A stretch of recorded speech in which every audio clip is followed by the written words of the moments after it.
গত কয়েকদিন ধরে চাকরি জাতীয়করণের দাবিতে আন্দোলন করছিল বাংলাদেশ আনসারের সদস্যরা।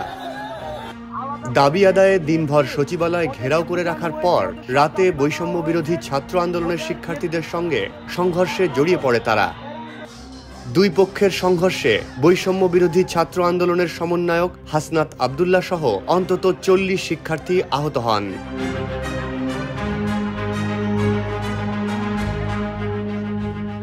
চাকরি জাতীয়করণের দাবিতে গতকাল সকালে প্রেস ক্লাবের সামনে জড়ো হন আনসার সদস্যরা। পরে সচিবালয়ের চারপাশে অবস্থান নিয়ে সড়ক বন্ধ করে সমাবেশ শুরু করে। সচিবালয়ের 5টি গেট বন্ধ করে দেয়, অবরুদ্ধ করে রাখে সচিবালয়। দুপুরে আনসার সদস্যদের সাথে দেখা করেন অন্তর্বর্তীকালীন সরকারের উপদেষ্টা নাহিদ ইসলাম ও আসিফ মাহমুদ। আনসার সদস্যদের দাবি যৌক্তিক উল্লেখ করে মেনে নেয়ার আশ্বাস দেন তারা।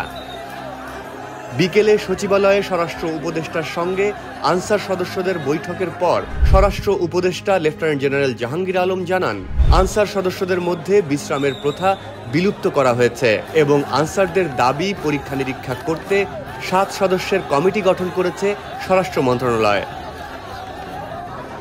এ সময় আনসার সদস্যদের কর্মস্থলে ফিরে যাওয়ার অনুরোধ জানানো হয়, কিন্তু বিকেল 5টার দিকে আনসার সদস্যরা কর্মকর্তাদের ভেতরে জিম্মি করে চাকরি জাতীয়করণ করতে রাতেই প্রজ্ঞাপন জারি করার জন্য চাপ দেন।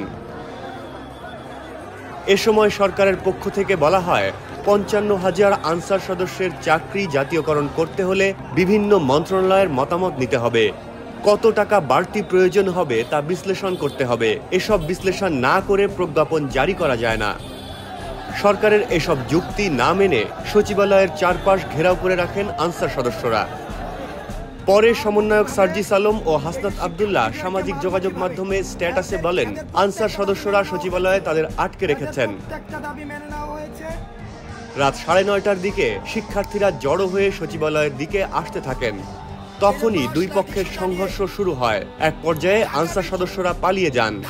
এ সময় বের হতে দুটি পথ তাদের জন্য খোলা রাখা হয়, তবে অর্ধশতাধিক আনসার সদস্য সচিবালয়ের ভেতরে আটকা পড়লে সেনাবাহিনীর সদস্য ও শিক্ষার্থীদের একটি অংশ তাদের উদ্ধার করে। আগামী 7 কার্যদিবসের মধ্যে কমিটিকে সরকারের কাছে সুপারিশ সংক্রান্ত প্রতিবেদন জমা দিতে নির্দেশ দেওয়া হয়েছে।